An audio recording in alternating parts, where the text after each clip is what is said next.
aí é que entra aquele processo que eu venho falando, né? Que eu venho conversando nas minhas lives, sobre a importância do autoconhecimento.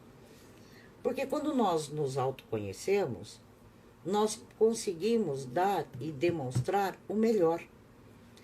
E esse melhor, eu uso uma frase sempre, né? Que a gente não conserta nada se a gente não souber que ele está quebrado, né? E é óbvio, né? Eu não estou dizendo que a gente está quebrado, mas o que eu estou dizendo são alguns exemplos, propriamente dito, né? Dos pontos que nós temos que ressaltar. Os pontos de melhoria, não, os pontos de melhoria precisam ser trabalhados. Mas o que nós precisamos fundamentalmente é elevar o que nós temos de melhor. E aí tem um outro dado, né, que eu quero trazer um pouco aqui para vocês, que são que está muito vinculado com o nosso perfil, que é a cultura organizacional. Quando nós falamos em cultura organizacional, seria importante a gente até dar uma definiçãozinha assim muito rápida, só para que fique claro, né? O que é a cultura? A cultura organizacional são um conjunto de hábitos, de normas, de regulamentos que foi suplementado, foi implementado por quem? Pelos fundos da empresa. Então, e é por isso que nós temos vários tipos de organizações. Organizações formais, organizações informais. E isso advém da onde, né? Da forma como os seus fundadores instituíram a organização. Então, esse conjunto de hábitos, né, essas tradições, essas regras e esses procedimentos, eles têm que ter coerência conosco. Por que tem que ter coerência conosco? Porque se nós não tivermos aderência e se nós não acreditarmos naqueles valores, naquelas regras, naqueles hábitos daquela organização, nós não conseguimos nos adaptarmos. E por que a gente não consegue se adaptar? Lembra lá do nosso processo de autoconhecimento? Cada ser, ele tem a sua história, né? Ele tem a sua formação, a sua forma de ser e de agir. E aí, se ele está dentro de uma organização que essa organização não faz sentido para ele, automaticamente ele não vai se sentir bem. Quando nós não nos sentimos bem dentro de um determinado lugar, dentro da empresa, o que nós fazemos? Nós deixamos de ser produtivos. Quando nós deixamos de ser produtivos, nós deixamos de fazer a entrega que se faz necessário para o sucesso do cargo, o sucesso da organização. Então, muitas vezes, as pessoas ficam meio perdidas com esse processo, né? Então, quando nós vamos buscar um emprego, quando nós pensamos em trocar o emprego, é muito importante que a gente também faça uma investigação na cultura da organização. Como que aquela empresa procede, né? Como ela é, né? E eu sempre falo que nós sempre temos o poder de escolha, gente. Por mais que vocês acham que não, imagina, eu preciso do emprego, como é que é quem escolhe a empresa? Não, eu acho que nós também podemos escolher. Por que a gente precisa escolher? Porque olha só que processo interessante. Quando nós somos escolhidos, e nós nem queríamos muito estar ali, e aí não teve muitas opções, né? A coisa foi acontecendo porque tinha que acontecer.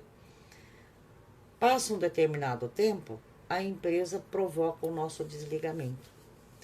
Porque um dado, vocês podem anotar na agenda de vocês e guardarem.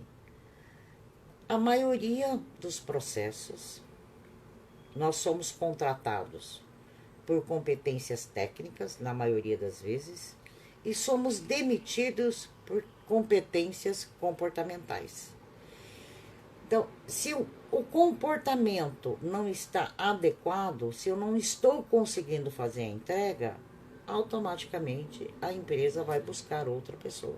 Tá? Mas vocês podem falar assim para mim, mas peraí, né? Não é verdade, porque as empresas fazem corte por redução de custo. É verdade, elas fazem mesmo. Mas só que assim, as primeiras pessoas, quando elas vão ser desligadas, as empresas têm uma lógica. Elas começam cortando aqueles que eles julgam, né, em lugar, óbvio, que vão fazer menos falta. Ou que não estão entregando os resultados que precisariam estar entregando. Ou por alguma razão a liderança não está satisfeita com as questões comportamentais. E quando nós deixamos de entregar resultado, pessoal, é porque nós não estamos satisfeitos. Quando nós não estamos satisfeitos, nós não conseguimos produzir. É um processo natural. Se você não está bem, você não produz. Quando a gente não produz, a gente cai o rendimento. Por isso que é importante, né? O teu autoconhecimento, quando você fortalece a tua autoestima, quando você fortalece a tua autoconfiança, de você dizer, não, esta empresa eu não quero agora, nesse momento. Eu tenho certeza que eu vou conseguir algo que está dentro do meu perfil. Porque quando eu encontro a gente brinca, né, que é esse casamento, né, entre aspas, eu me dou por inteiro. E aí sim, eu consigo cumprir 100% de tudo e nem sinto, né? Porque quando nós fazemos o que a gente gosta, nós não sentimos. Nós trabalhamos 10, 12, 15 horas e tá tudo certo. No entanto, quando nós não estamos felizes, a gente trabalha 8, olhando no relógio a cada meia hora e falando, puxa vida, o dia não passa. Né? Isso daqui não termina. Eu não vejo a hora que chega sexta-feira. E aí entra aquelas conversas, né, terríveis, que é eu odeio segunda-feira. Né? Então, pensa assim, né, gente? Segunda-feira, dia maravilhoso, começo da semana, você está descansado, está com energia, pronto para dar de novo todo o seu melhor, de se resgatar. E aí, eu odeio a segunda-feira. O que será que tem, né, nesta segunda-feira? Como é que está os seus processos mentais, né? Como é que estão a sua organização de pensamentos, de proatividade, de pensamentos positivos mesmos, de vitórias, de conquistas. Como é que está tudo isso? Né? Então, esse contexto todo, dentro de uma avaliação comportamental, que você pode fazer para se autoconhecer, mas as organizações também têm utilizado com muita profundidade para conhecer um pouco mais o candidato. Mas o quanto é fidedigno essas avaliações? Pessoal, nada é fidedigno, né? A gente nunca pode dizer, não, isso tem uma validade de 100%. Impossível, não dá. Por que não dá, né? Por várias condições. Nenhuma ferramenta ela te assegura 100%. Se nós mesmos, né? Vamos fazer aqui essa analogia que eu acho que é bacana. Se nós mesmos, né, não conseguimos assegurar o nosso comportamento 100%, porque às vezes você tem atitudes que você fala, meu Deus, eu nunca pensei que eu poderia tomar essa atitude, eu nunca pensei que eu faria isto. Então não esqueçam, né, que a gente tem todo um processo nosso do inconsciente. Né? Quando a gente tem lá um exercício, que às vezes eu comento sobre a janela de Johari, que é de comunicação, que é interpessoal, nós temos lá, né, um lado que eu conheço e que todo mundo conhece. Tem uma que é o que os outros sabem de mim e eu não sei. Tem um que somente eu sei no quadrante. E tem um outro que ele é desconhecido. Então, esse desconhecido, ninguém sabe. Às vezes eu dou alguns exemplos, conto algumas histórias que são até meia macabra, né? Meio horrível. Então, nós sabemos que é abordado por algum indivíduo que você não deve reagir, né? que você entrega lá o carro, a carteira, a bolsa, enfim, né? Só que, no entanto, quantas pessoas a gente tem notícia, e é sabido, né, que reagem. Agora, essas pessoas querem perder a vida? Com certeza não. Foi naquele impulso, né, que nós temos todo um processo interno nosso, que eu brinco, e a psicanálise fala sobre isso, que é a questão do primitivo, que muitas vezes você não consegue ter esse autocontrole, que é a importância do controle emocional. Então, dentro do processo de avaliação comportamental, esses 20%, 25%, muitas vezes é aquela coisa que não tem nada fidedigno, não tem nada 100%. Né? Mas 80%, eu garanto a vocês que dá uma condição de análise muito bacana do indivíduo. Né? Uma outra coisa que se faz também nas avaliações comportamentais é aquelas histórias, né, de a dinâmica de grupo, por exemplo. A dinâmica de grupo, ela é centrada literalmente no comportamento do indivíduo naquele momento, naquela situação. Né? Não existe esse processo, tá avaliando minha personalidade. Não esquece, gente, não tem avaliação. Na avaliação comportamental, na análise de perfil, também não está vendo personalidade. Personalidade é psicólogo que analisa com ferramentas apropriadas, tá? Então, o DISC, que é uma ferramenta de perfil, MBTI, TKS e mais tantas outras aí, né? Todas elas estão analisando o perfil do indivíduo. E a dinâmica de grupo, ela analisa especificamente o comportamento demonstrado pelo candidato naquela situação que foi proposta. Ponto. Mas ele entrou mudo e saiu calado. Ele é introvertido, ele não falou. Esquece. Nada disso é verdade.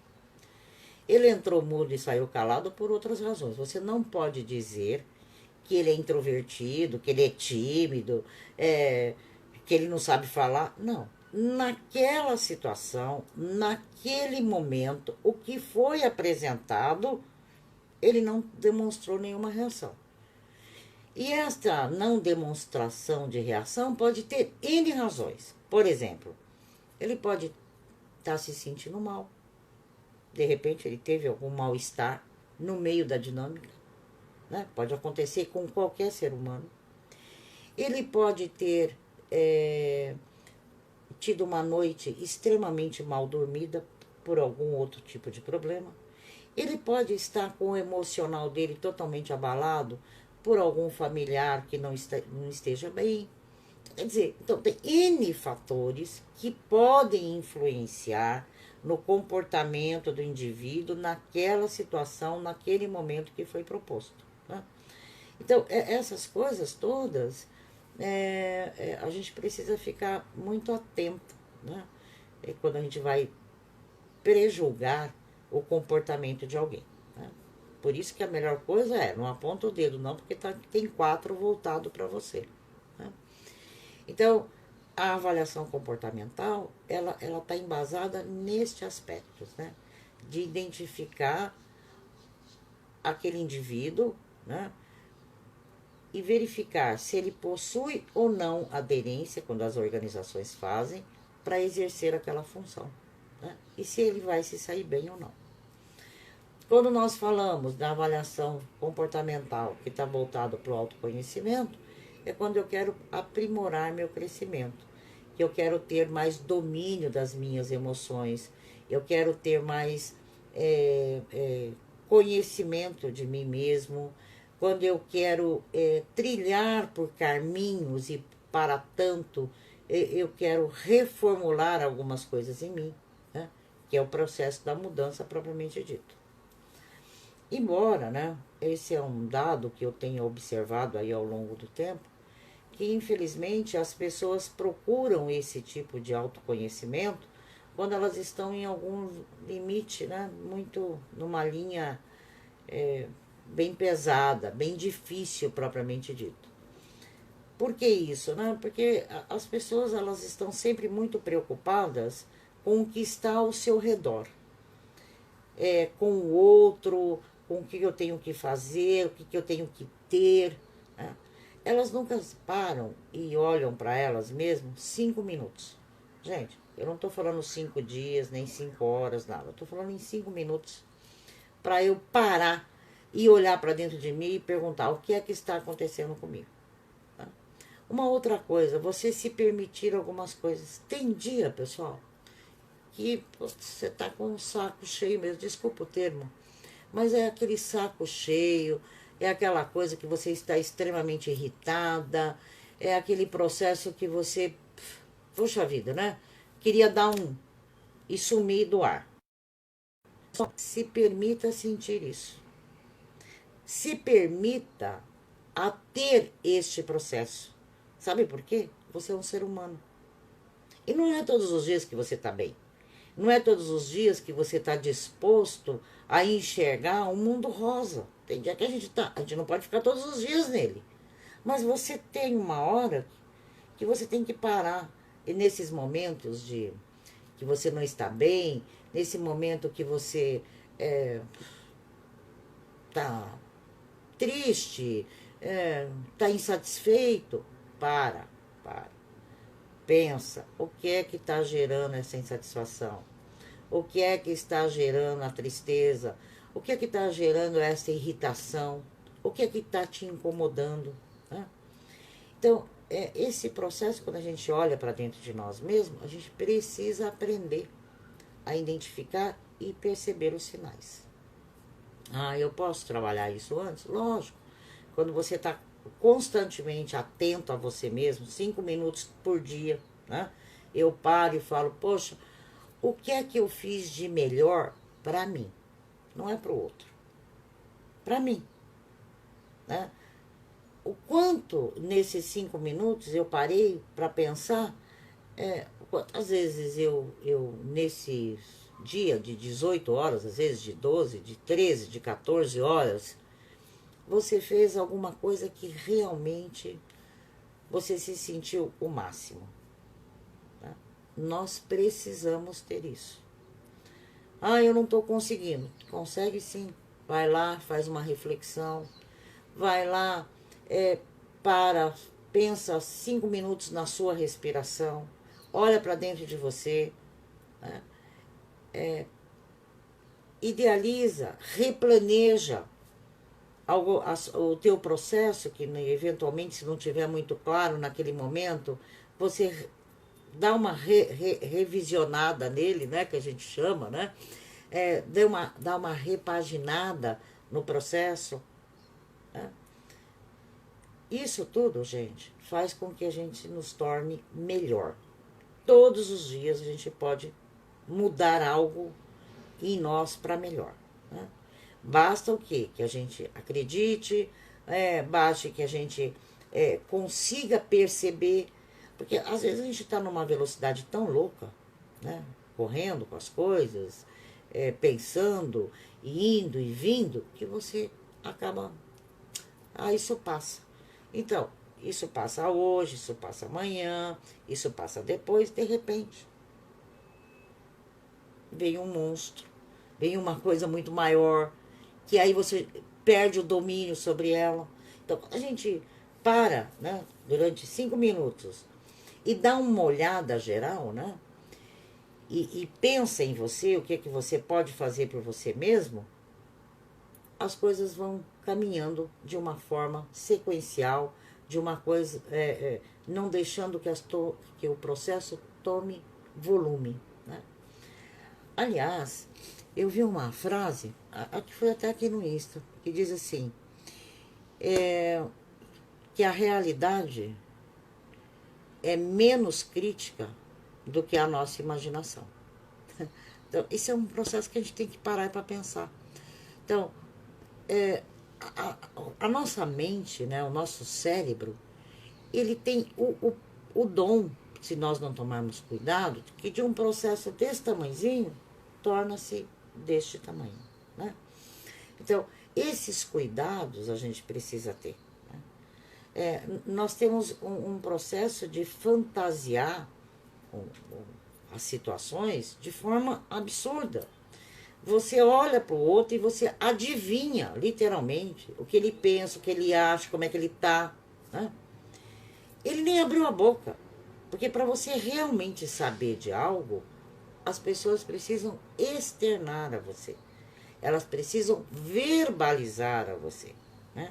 Senão, é fruto da sua imaginação. Ah, mas e a minha percepção? Como é que faz? Pessoal, vamos falar aqui. A nossa percepção é sempre dentro da nossa lente, né? Dentro do nosso olhar, dentro do que nós estamos enxergando. Agora, será que eu estou sempre enxergando realmente ou estou com a lente aumentada? Então, esse processo de percepção, né? Eu preciso ter uma sequência e uma visualização, né, acompanhado de verbalizações para eu ter a certeza. Porque, mas a percepção minha foi essa. De novo, né? Se você não está muito bem aquele dia, será que você realmente percebeu legal? Né? Vamos fazer esse outro dado? Se você já está meio, né, com o copo cheio, né? E aí será que realmente você está tendo a percepção verdadeira? Então, por isso que é importante, né? A melhor percepção é aquela. O que é que está acontecendo? Quando o outro verbaliza, você realmente sabe identificar.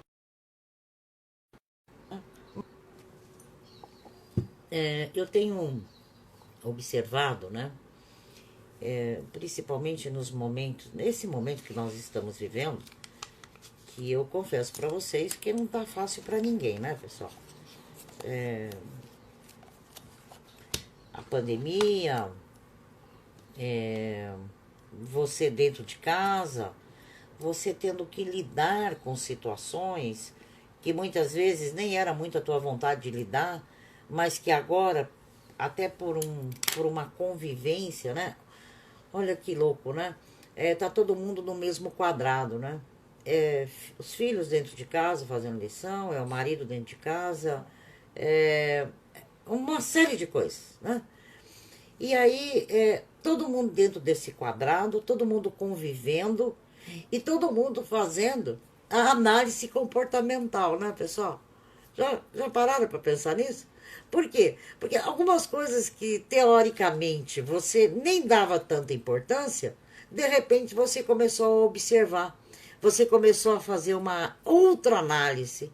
E aquele comportamento muitas vezes acaba te irritando, acaba... Poxa vida, né? Como é que pode, né? Então, olha só que legal que é. E eu brinquei com vocês logo no início, que eu falei que a análise comportamental, a gente faz mais do que a gente imagina, né? Mas, de novo, né? Quando a gente faz uma análise comportamental, quando a gente está em busca de todo esse processo, né? E ele não pode ser só baseado, que a Natasha aqui está colocando, né? Que a gente tem mania de deduzir tudo, baseado na nossa percepção, dentro da nossa visão, a gente precisa de um especialista.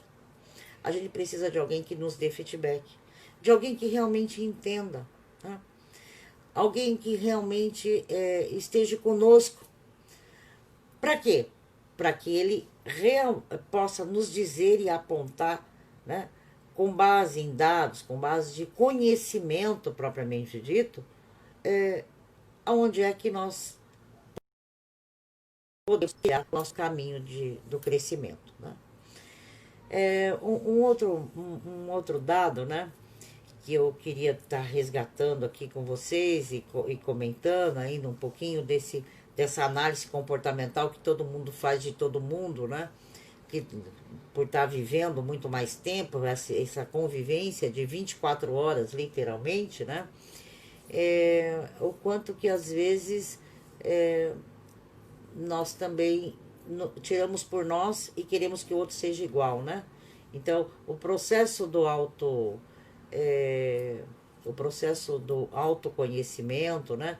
Dessa avaliação, muitas vezes faz com que a gente se defronte com algumas coisas que nós mesmos não queríamos enxergar.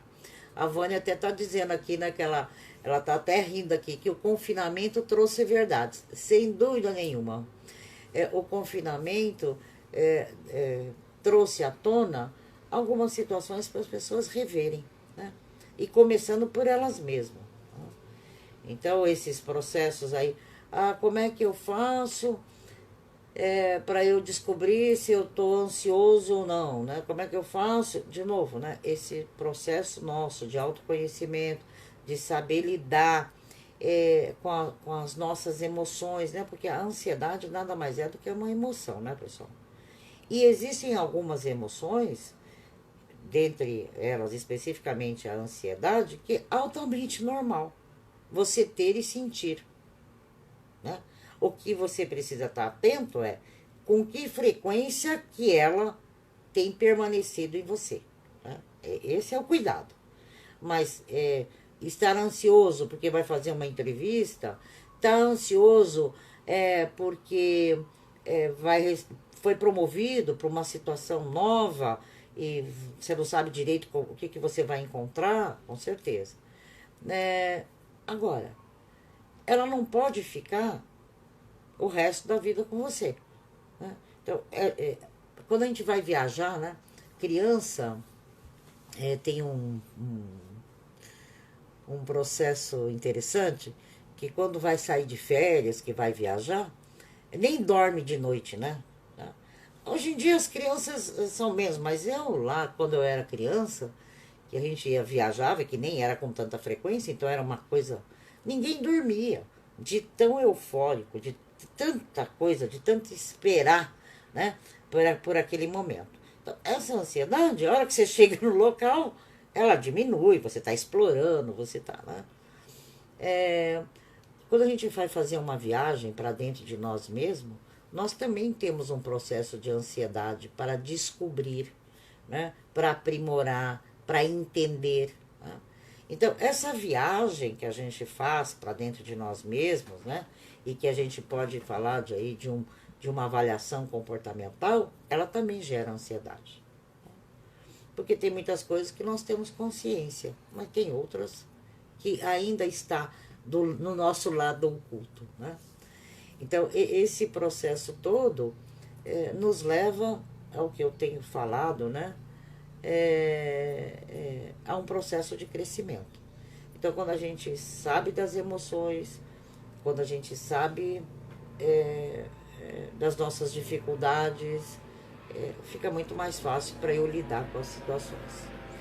Ontem eu estava vendo uma live de uma amiga minha sobre pessoas tóxicas, né? E ela falou uma lá, falou várias, mas eu vou citar uma que eu achei muito interessante. Uma das coisas que a gente precisa ficar longe é daquelas pessoas que são consideradas altamente verdadeiras. Aí vocês vão falar assim pra mim, mas tá louca, né? Como é que é isso, né? As pessoas verdadeiras é tudo de bom, porque te diz a verdade. Sim, mas a gente precisa tomar um pouco de cuidado se são verdadeiras ou se existe a falta de educação. Ou se existe, até eventualmente, a falta de caráter, propriamente dito. Aquele até, eu mandei um convite para ela ver lá uma live da Thaís, ela está dizendo que foi sensacional. Então ela vai lembrar bem disso. Porque as pessoas, né, pessoal, que nós temos que nos aproximarmos e ter perto de nós, né, de estar aqui, são aquelas pessoas que nos falem sim as coisas verdadeiras, porque nós precisamos. Nós precisamos de feedbacks autênticos, nós precisamos de situações verdadeiras nas nossas vidas. Mas tem o jeito, a hora e a forma certa de dizer. Porque senão, pessoal, fica pior a emenda do que o soneto. Vai te fazer mais mal do que bem, né? Porque às vezes as pessoas que essa história, eu sou verdadeira, por isso eu falei, elas não estão te ajudando, elas estão te magoando, elas estão te ferindo. Então, quando você quer dizer algo para alguém, escolha o momento apropriado, escolha a forma apropriada, porque até o seu não você pode falar com jeito, gente. Porque tem gente que fala não e já fala gritando o não. Tem gente que vai te expor alguma coisa, ela já grita, porque ela quer que aquela ideia seja dela. Isso não é ser verdadeiro. Isso não é ser autêntico. Isso não é. Isso é falta de educação, falta de respeito para com o outro, né? Então, não permitam que as pessoas façam isso com você, né? Não tolere. Então, esse tipo de pessoa tóxica desse jeito, você tem que se ver livre. Você não precisa ter perto de você, né? Uma outra, né, que faz parte dessa nossa avaliação comportamental, porque a avaliação comportamental, pessoal, a gente pode utilizar de um instrumento, sem sombra de dúvida, que nos dá um embasamento muito bacana com um especialista, mas nós também podemos fazer a nossa. Evitar pessoas negativas, gente. Né? Então, a pessoa negativa, ela só te joga para baixo. Então, essas pessoas, não perca tempo. A Cris está comentando aqui, né? Eu já vi muito isso relacionado com a posição profissional. Com certeza, Cris. As organizações, você tem muitas pessoas que agem desse jeito, né? E eu diria que até muitas vezes posições de liderança, de colegas, enfim, acontece bastante mesmo no mundo corporativo. Embora as empresas estão tentando trabalhar um lado mais humanizado do processo. Mas eu acho que isso vem do ser humano, né? Então vocês vejam, né? Porque às vezes as regras de conduta, né, entre aspas, de uma empresa, até realmente precisa disso. Mas e o indivíduo está com esse comportamento, né? Então, a Ariela está dizendo aqui, né? Existem pessoas que nem sabem dar um feedback e muito mais pessoas que não sabem receber. É verdade, Ariela. Feedback, as pessoas deturparam essa questão do feedback, né? Quando a gente pensa um pouquinho, né? As pessoas, as pessoas precisam aprender, inclusive, a escutar, né? 2 ouvidos, né? Deus deu perfeito, muito mais e uma boca só. No entanto, a gente faz isso. E o processo de feedback, ele precisa ser dado, primeiro, com base em dados e fatos. Não é em axiologia. Não existe a ciência da axiologia ainda. Tá? Então tem que ser real. E o indivíduo que está recebendo, ele tem que escutar e fazer uma análise, e de fazer uma análise crítica e de rever aquele processo. Agora, as pessoas quando dão feedback baseado em axiologia, eu acho que não é fidedigno, não tem dado, não é real. Não, assim, não é real, gente? Não adianta. Você vai fazer o quê que não é real? É da imaginação do outro. E lembrando sempre, para cada ação nossa, a gente tem uma justificativa. Ninguém faz nada para dar errado. E ninguém faz nada a propósito, né? Pelo menos aparentemente, né? Pelo menos aparentemente. Mas é assim que funciona, né? Então vocês vejam, existem alguns momentos, né? Que o feedback tem que ser um presente.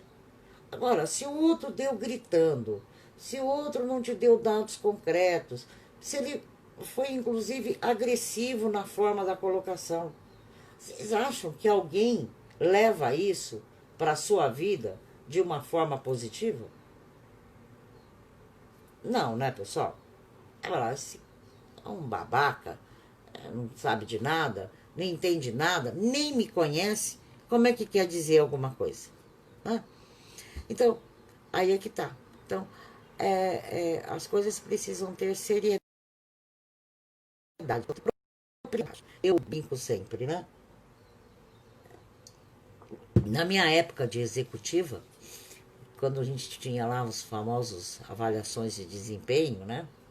E que se ia dar feedback para as equipes, ou às vezes para um par seu, ela falava assim, olha, eu acho que você tem chegado atrasado todos os dias. Eu acho. Não. Olha, eu tenho observado que no último mês você chegou atrasado todos os dias. O que está acontecendo?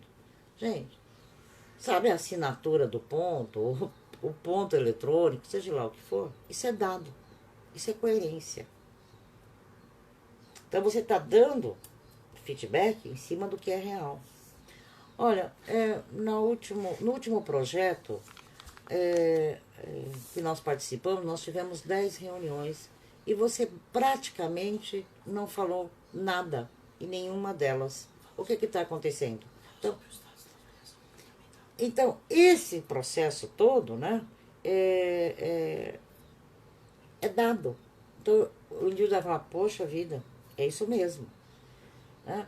Então, se não serviu de nada. Se não for baseado em fatos reais, o feedback de nada adianta. Né? Certo? Peraí, a minha equipe está pedindo aqui para eu falar um pouco sobre os tipos de avaliações comportamentais, né? Então, você tem alguns tipos e você pode ir crescendo nela numa escala, né? A primeira você pode fazer com ela mesma.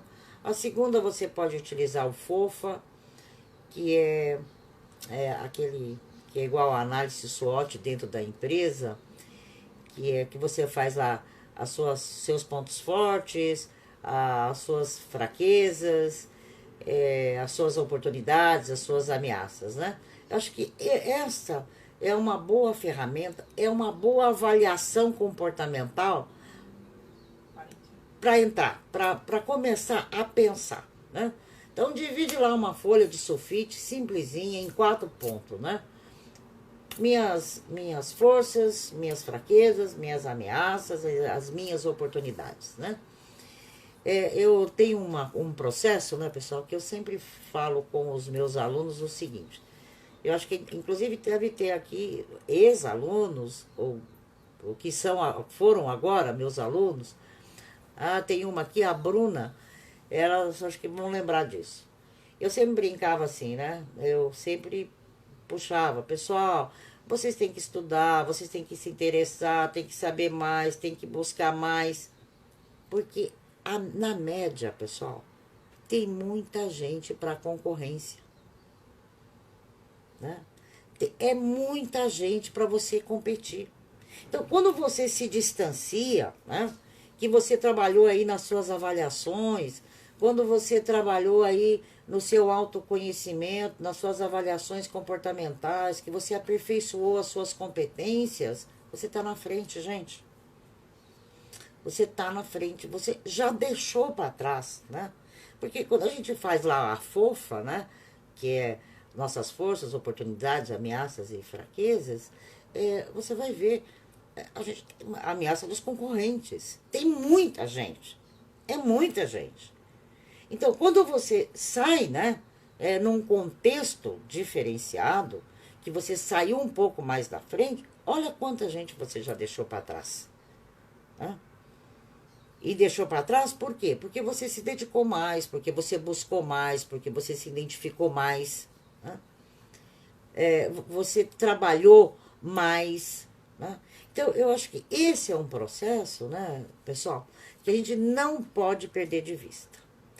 Então, fica aí para vocês a dica, fica aí para vocês pensarem o quanto que é importante a avaliação comportamental, o quanto vocês podem estar olhando todos os dias e repensando o que vocês podem fazer de melhor. tá bom? E não esqueçam, pessoal, outro dia um amigo meu falou isso aqui numa live comigo. Poxa vida, ele tá aqui, inclusive, o Cláudio Zanottin. E nós estávamos falando sobre as ferramentas, e ele nem é psicólogo, ele é um profissional altamente qualificado da área comercial, da área de vendas, de marketing propriamente dito. E ele disse o seguinte: a internet nos propõe muitas oportunidades, dentre elas uma série de avaliações gratuitas. Mas, pessoal, o feedback, o especialista que estudou, que foi a fundo, que buscou, esse sim tem a condição de te ajudar e principalmente te elevar a um patamar diferenciado. Tá bom? É isso hoje, pessoal. Obrigado por vocês estarem comigo.